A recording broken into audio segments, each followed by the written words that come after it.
അൽഹംദുലില്ലാഹി റബ്ബിൽ ആലമീൻ വസ്സലാത്തു വസ്സലാമു അലാ റസൂലിഹിൽ അമീൻ വഅലാ ആലിഹി വസഹ്ബിഹി അജ്മഈൻ. عن أنس رضي الله عنه قدم رسول الله صلى الله عليه وسلم المدينة ولهم يومان يلعبون فيهما فقال ما هذان اليومان قالوا كنا نلعب فيهما في الجاهلية فقال رسول الله صلى الله عليه وسلم إن الله قد أبدلكم بهما خيرا منهما يوم الأضحى ويوم الفطر. അനസ് റളിയല്ലാഹു അൻഹു ഉദ്ധരിക്കപ്പെടുന്ന ഹദീസിൽ അദ്ദേഹം പറയുകയാണ്, നബി സല്ലല്ലാഹു അലൈഹി വസല്ലം മദീനയിൽ വരുമ്പോൾ ജാഹിലിയ കാലഘട്ടത്തിൽ നിലനിന്നിരുന്ന രണ്ട് ആഘോഷ ദിവസങ്ങൾ ഉണ്ടായിരുന്നു.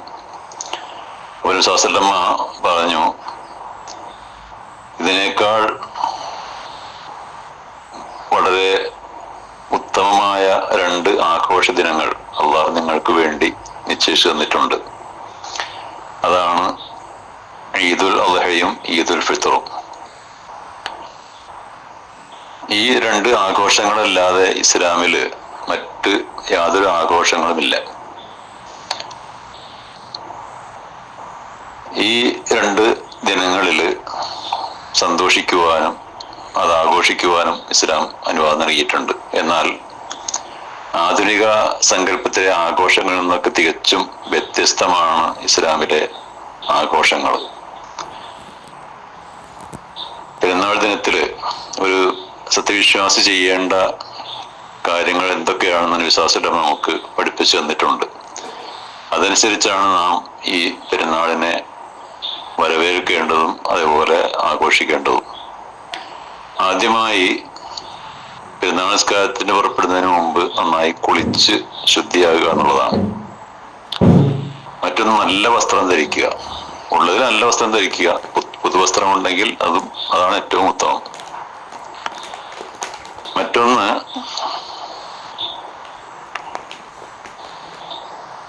ഭക്ഷണം കഴിക്കുക. ഇപ്പൊ ഈദുൽ ഫിത്തർ ദിനത്തിലാണെങ്കിൽ പെരുന്നാൾ നിസ്കാരത്തിന് മുമ്പ് എന്തെങ്കിലും ഭക്ഷിച്ചിട്ട് പോവുക എന്നുള്ളത് നബിചര്യയിൽപ്പെട്ടതാണ്. പെരുന്നാൾ ദിനം ഭക്ഷണം കഴിക്കാതെയാണ് സല്ലല്ലാഹു അലൈഹി വസല്ലം നമസ്കാരത്തിനായി പുറപ്പെട്ടിരുന്നത്. നമസ്കാരത്തിന് ശേഷമാണ് ഭക്ഷിച്ചിരുന്നത്. പിന്നെ മറ്റൊന്ന് തക്ബീർ ചൊല്ലുക എന്നുള്ളതാണ്. നേരത്തെ നാം കേട്ടതുപോലെ ഉള്ള തക്ബീറുകൾ കൂടുതൽ അധികരിപ്പിക്കുക. കാരണം ഖുർആനിൽ പറഞ്ഞതുപോലെ വലിതുകബ്ബിറുല്ലാഹ അലാ മാ ഹദാകും വലഅല്ലകും തഷ്കുറൂൻ, നിങ്ങൾക്ക് അല്ലാഹു സന്മാർഗം കാണിച്ചു എന്നതിന്റെ പേരിൽ നിങ്ങൾ അവന് മഹത്വകീർത്തനം തക്ബീർ നടത്താൻ വേണ്ടിയാണ്, നിങ്ങൾ നന്ദി കാണിക്കാൻ വേണ്ടിയാണ് എന്ന് പ്രത്യേകം എടുത്തു പറയുന്നുണ്ട്. പിന്നെ ഈദ്ഗാഹുകളിലേക്ക് നേരത്തെ പോവുക എന്നുള്ളതാണ്. മഴ ഇല്ലാത്ത സന്ദർഭങ്ങളിലൊക്കെ ഈദ്ഗാഹിലാണ് പെരുന്നാൾ നിസ്കാരം നടത്തേണ്ടത്.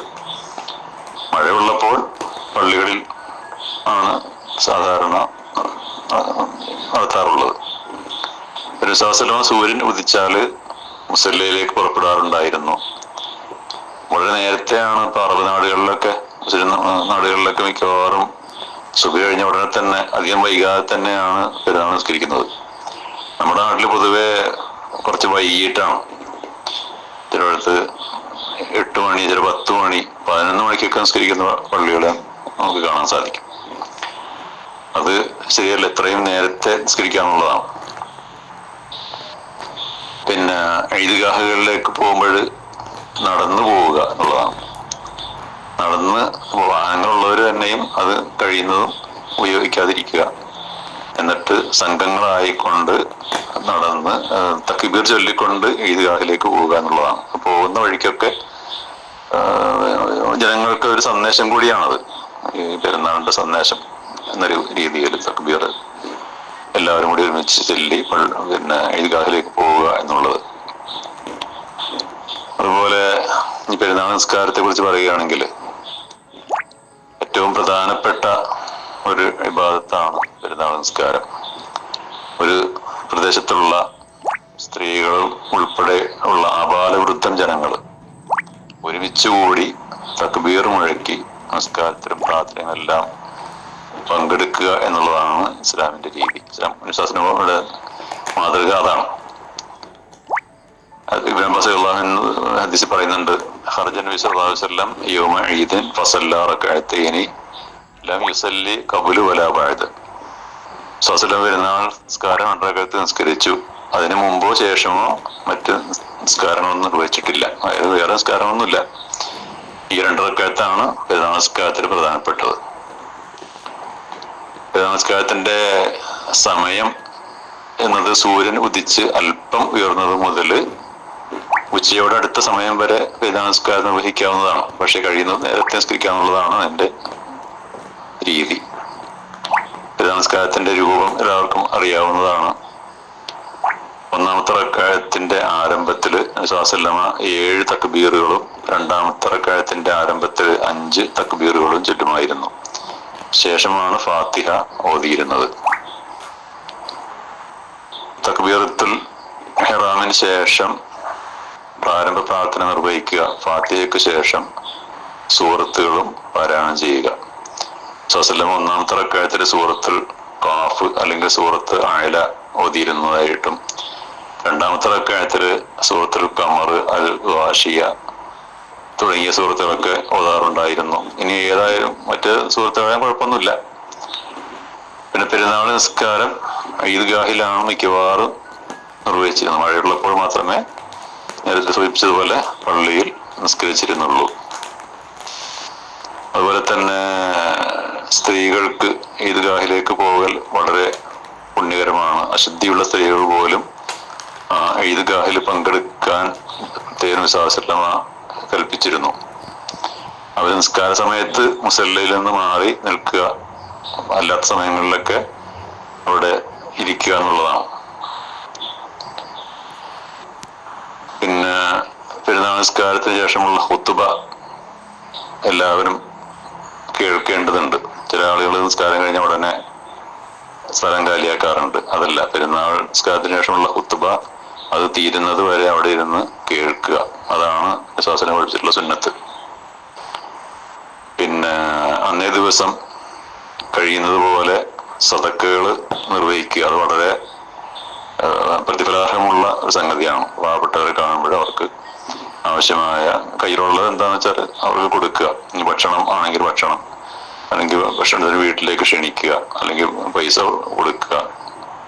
അതൊക്കെ നിർവഹിക്കേണ്ട ഒരു പ്രധാനപ്പെട്ട ഒരു സുന്നത്താണ്. പിന്നെ പെരുന്നാള് ദിനത്തിൽ പരസ്പരം ആശംസകൾ നേരുക എന്നുള്ളതാണ്. സത്യവിശ്വാസികൾ പരസ്പരം ആശംസ നേരുക.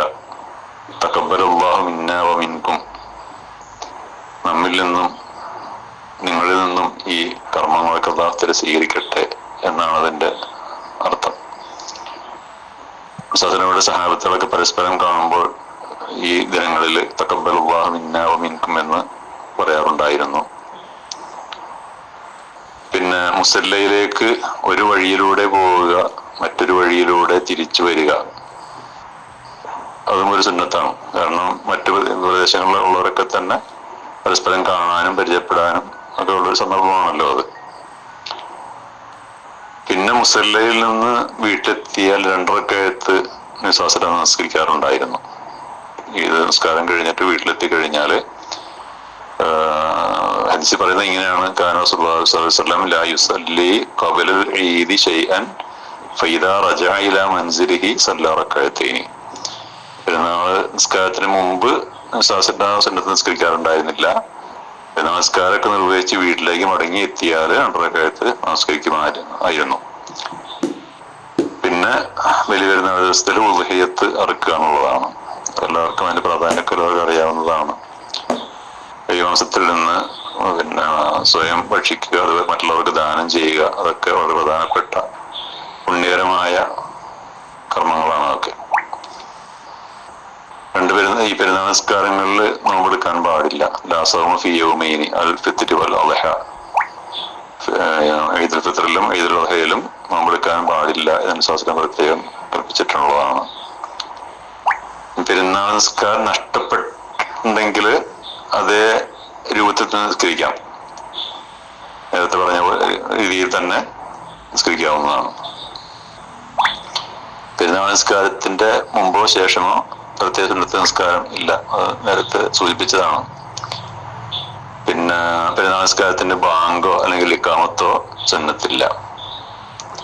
നിസ്കാരത്തില് ഇപ്പൊ ആദ്യത്തെ റക്അത്തിൽ 7 രണ്ടാമത്തെ റക്അത്തിൽ 5 തക്ബീർ ഉണ്ടല്ലോ. ആ തക്ബീറിന് ഇടയിലും ഒന്നും ചൊല്ലേണ്ടതില്ല, പ്രത്യേകിച്ച് ഒന്നും പഠിപ്പിച്ചിട്ടില്ല. പിന്നെ ചെറിയ നമസ്കാരത്തിന് മുമ്പ് ഫിത്ർ സക്കാത്ത് കൊടുത്തു എന്ന് ഉറപ്പ് വരുത്തുക. അത് ചെറിയ പെരുന്നാളിന് പ്രത്യേകം ശ്രദ്ധിക്കേണ്ട സംഗതിയാണ്. പിന്നെ വെള്ളിയാഴ്ച പെരുന്നാൾ വരികയാണെങ്കിൽ, പെരുമാസങ്ങളുടെ കാലത്ത് വെള്ളിയാഴ്ച പെരുന്നാൾ ആയപ്പോ പെരുന്നാൾ നിസ്കാരം നിർവഹിച്ചിട്ട് ഇപ്രകാരം പറഞ്ഞു: ജുമ നിസ്കരിക്കാൻ ഉദ്ദേശിക്കുന്നവർക്ക് നിസ്കരിക്കാം. അതായത് നിർബന്ധമല്ല എന്നർത്ഥം. ജുമയ്ക്ക് വരുന്നവർക്ക് വരാം, ഞങ്ങൾ ഇവിടെ ജുമ നടത്തുന്നുണ്ട് എന്ന് നിസാസിനെ പറഞ്ഞതായിട്ട് റിപ്പോർട്ടുണ്ട്. അതായത് വിഷമം സഹിച്ച് കൂടുതൽ പ്രയാസപ്പെട്ട് വരേണ്ടതില്ല എന്നർത്ഥത്തിലാണത്. കഴിയുന്നവരൊക്കെ ജുമയ്ക്ക് പങ്കെടുക്കുക എന്നുള്ളതാണ് അതിന്റെ രീതി. ഇത്രയും കാര്യങ്ങൾ ആണ് നാം പ്രത്യേകം ശ്രദ്ധിക്കേണ്ടത്. പിന്നെ ആഘോഷങ്ങൾ പറയുകയാണെങ്കിൽ, പിന്നെ ഭക്ഷണത്തിലായാലും എന്തിലായാലും ദുരുപയോഗം ചെയ്യാൻ പാടില്ല എന്നുള്ളത് എപ്പോഴും നാം ശ്രദ്ധിക്കേണ്ടതാണ്. പിന്നെ ഇസ്ലാം അനുവദിക്കുന്ന രീതിയിലുള്ള കലാപരിപാടികളൊക്കെ ആസ്വദിക്കുന്നുണ്ട്, കുഴപ്പമൊന്നുമില്ല. നല്ല ഗാനങ്ങൾ ആലപിക്കുക, കേൾക്കുക, അതുപോലുള്ള നല്ല നല്ല കാര്യങ്ങൾ, യാതൊരു ദോഷകരമല്ലാത്ത വിനോദ പരിപാടികളൊക്കെ ആസ്വദിക്കാവുന്നതാണ്. അതുപോലെ സ്വല്ലല്ലാഹു കാലത്ത് തന്നെ മദീന പള്ളിയിൽ ഹബശയിൽ നിന്ന് വന്ന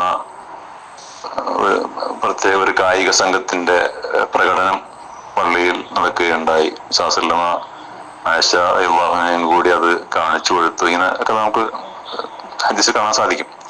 അപ്പൊ അതേപോലെ ഹലാലായ അനുവദനീയമായ ഇസ്ലാമിക സംസ്കാരത്തിന് യോജിക്കുന്ന രീതിയിലുള്ള കലാപരിപാടികളൊക്കെ ആസ്വദിക്കുന്നുണ്ട്, യാതൊരു കുഴപ്പവുമില്ല.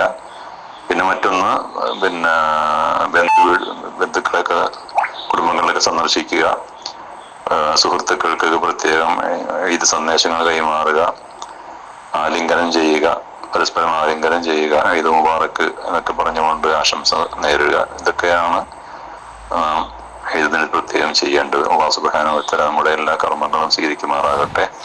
വആഖിറു ദഅ്വാനാ അൽഹംദുലില്ലാഹി റബ്ബിൽ ആലമീൻ.